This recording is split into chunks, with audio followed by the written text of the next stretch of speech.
Brought to you by Agilus Diagnostics.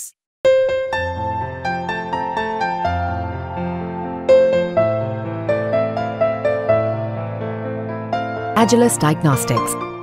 मराठ्यांच्या भांडण करायला टोळ्या पडले ते छगन भुजबळची येड सगळ्या दुनियाचं. आता ते नवीन एक उकरून काढे कोण गोंड्या का काय कुठून आणलाय येऊ बिगर शेतीचा गोंड्या देऊ काय बघू तू काय मी लोकांच्याच घरात झोपायला काय बघू तू काय सापडी तुम्हा काय सापडा तुला चॅडे ना तू माया तेवढ्या आहेत बा भांडण लावून द्यायला लागले का मराठ्या हेच करायला त्याला माहित नाही त्याचे दुष्परिणाम ते भयानक होणार ते राजकीय कसा होणार ते कुत्रच झालं. देवेंद्र फडणवीस खडजूला केस गेलेलं कुत्र नळीत गुतलेलं कुत्र बघितलेलं आहे तुम्ही एखादा नळीत गुतलेलं कुत्र असतं बघा त्याला म्हणा माझ्या नाद लागू नको कोण ते ते चिखलातले गोंडे ते गटारीतल्या किड्याला किंमत देत नाही नीट राहायचं देवेंद्र फडणवीसला काय झालं काहीच कळा ना मला तर वाटतं यांना राणेसाहेब असतील हे असतील यांना दोष देऊन उपयोगच नाही. हे सगळा देवेंद्र फडणवीस करतो. त्याला आता खोटं पचवायचं देवेंद्र फडणवीसला आणि मराठ्याला आरक्षण द्यायचं नाही त्याला धनगराला बी द्यायचं 12 बोलत तर तो वेगळा प्रवर्ग करायचा नाही त्याला लिंगायत समाजाला आरक्षण द्यायचं नाही त्याला बंजारा समाजाला वेगळा प्रवर्ग नाही करायचा काहीकडे समाज रजपूत समाजाला त्याला आरक्षण नाही द्यायचं त्या महादेव कोळी समाजाला आरक्षण नाही द्यायचं त्याला परत ते ठाकूर समाज एक आदिवासी त्यांना आरक्षण नाही द्यायचं त्याच्यामुळे ते काय झालंय आता काय बोलायचं ना त्या भांडणं मग ते भांडणं लावून द्यायला लागले हे मराठ्या तेच करायला पण त्याला माहित नाही याचे दुष्परिणाम इतके भयानक होणार आहे ते राजकीय सुप्रसाद होणार आहे ते देवेंद्र फडणवीस चांगलं काम नाही करायला.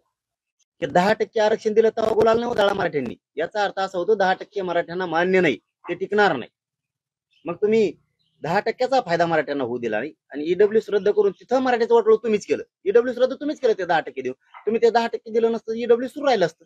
तुम्हाला 10% द्यायचं सांगितलं कुणी कुणाची मागणी ती कुठे द्यायचं सांगितलं तुम्हाला म्हणजे वाटलं तुम्हीच कारण आता हे झाकायचे पाप देवेंद्र फडणवीसांना म्हणून मराठ्यांच्या भांडण करायला टोळ्या पडले ते छगन भुजबळ ते येड सगळ्या दुनियाचं. आता ते नवीन एक उकरून काढे कोण गोंड्या का काय कुठून आणलाय येऊ बिगर शेतीचा गोंड्या देऊ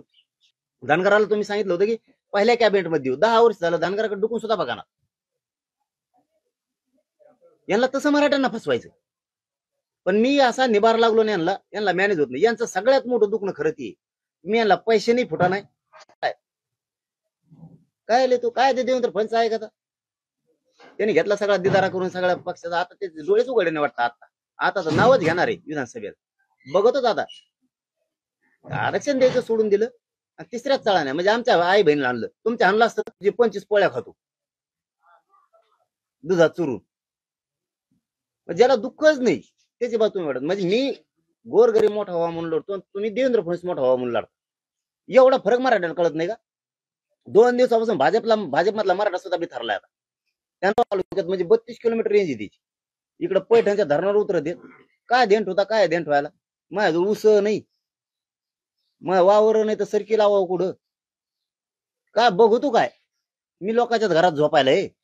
काय बघू तू काय सापडी तुम्हा काय सापडा तुला चॅडे ना तू माया तेवढ्या आहेत बा तू काय काय सापडी तू काय अरे तुम्हाला इमानदारी नाही कत घेऊ शकत तुम्ही माझी आणि मी स्वाभिमान गहाण ठेवून तुमचे पाय चाटणारी पायदास माही नाहीये तुमच्या पाय नाही चाटू शकत माझा स्वाभिमान ठेवून मोडल तरी चालेल मी पण वाकणार नाही तुमच्या पुढे मी स्वाभिमान घाण ठेवणारी अवलाद माझी नाही कारण माझ्या मराठ्यांना नाही मला मुलगा म्हणून स्वीकारले आणि त्या आई बापाशी गद्दारी करणारी अवलाद नाही माहिती मी नाही स्वाभिमान घाण ठेवून काम करू शकत. तुम्ही काय ऐकत घेता रे मला तुम्ही काय ऐकत घेता मला